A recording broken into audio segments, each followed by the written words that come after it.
আল্লাহর উপরে ভরসা করেছিল, এদেরকে আল্লাহ কি পুরস্কার দিবে কয়, দুনিয়াতে এমন নিয়ামত দিবে গণনা কইরা শেষ করতে পারবে না।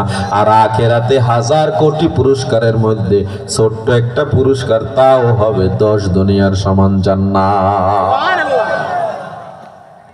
আল্লাহ শুধুমাত্র বিপদে আপনার আমার ফলাইছে, আর কাউরে ফলায় নাই। আপনার আমার বিপদ বিপদ না, সাহাবায়ে কেরামের বিপদ, নবীদের পরীক্ষা আপনার আমার সামনে কিছুই না।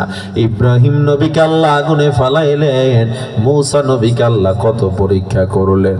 হে মুসলমান, ইউসুফ নবীকে আল্লাহ ইয়াকুব থেকে 35 বছর আলাদা করে রাখলেন, এত বড় বড় পরীক্ষা করলেন। আইয়ুব আলাইহিস সালাম কে আল্লাহ 18 বছর পোকা দিয়া খাওয়াইলেন। ওই আল্লাহ আপনারে আমারে কি পরীক্ষা করছে, বেশি কিছু করে নাই। মসজিদে নববীতে প্রতিদিন নামাজের সালাম ফিরানোর পর সব সাহাবায়ে কেরাম জিকির করে, তাসবিহ পড়ে, তাহলিল পড়ে, কিন্তু তলহা রাদিয়াল্লাহু তাআলা আনহু সালাম ফিরাইয়া বাড়ি চলে যায়। সাহাবায়ে কেরামের এইটা ভালো লাগে নাই। নবীর দরবারে গিয়ে কয়, নবী, তলহা আপনার তো প্রিয় সাহাবী, সে কেন তাসবিহ না পড়া সালাম ফিরে বাড়ি যায়?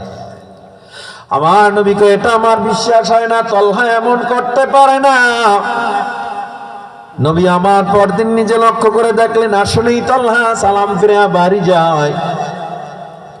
আমার নবী এবার সব সাহাবায়ে কেরাম নিয়ে তলহার বাড়িতে গেছে।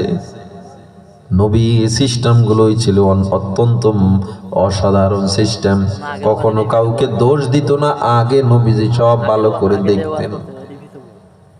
আর আপনি আমি একজনের সমালোচনা শুনলে বিশ্বাস কইরা আপনিও আরেকটা সমালোচনা করে দেন তার বিরুদ্ধে, ঠিক না? শুনছে একটা, ধরেন ফেসবুকে একটা আসছে কারো বিরুদ্ধে, এটারে একজন আপনার সাথে কইছে, আপনি আবার এমনই, এডি এমনই, এইরকম কয়ে আপনিও কইয়া দিলেন। এটা নবীজির আদর্শ না। নবীজি সব সাহাবায়ে কেরাম নিয়ে রওনা দেয়।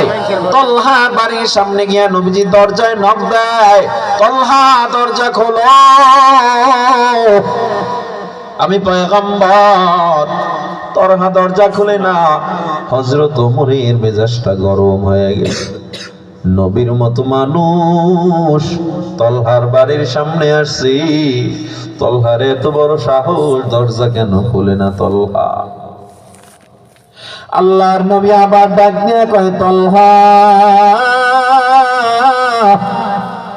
দরজাটা খোলো, আমি পয়গম্বর। তলহা কোনো জবাব দেয়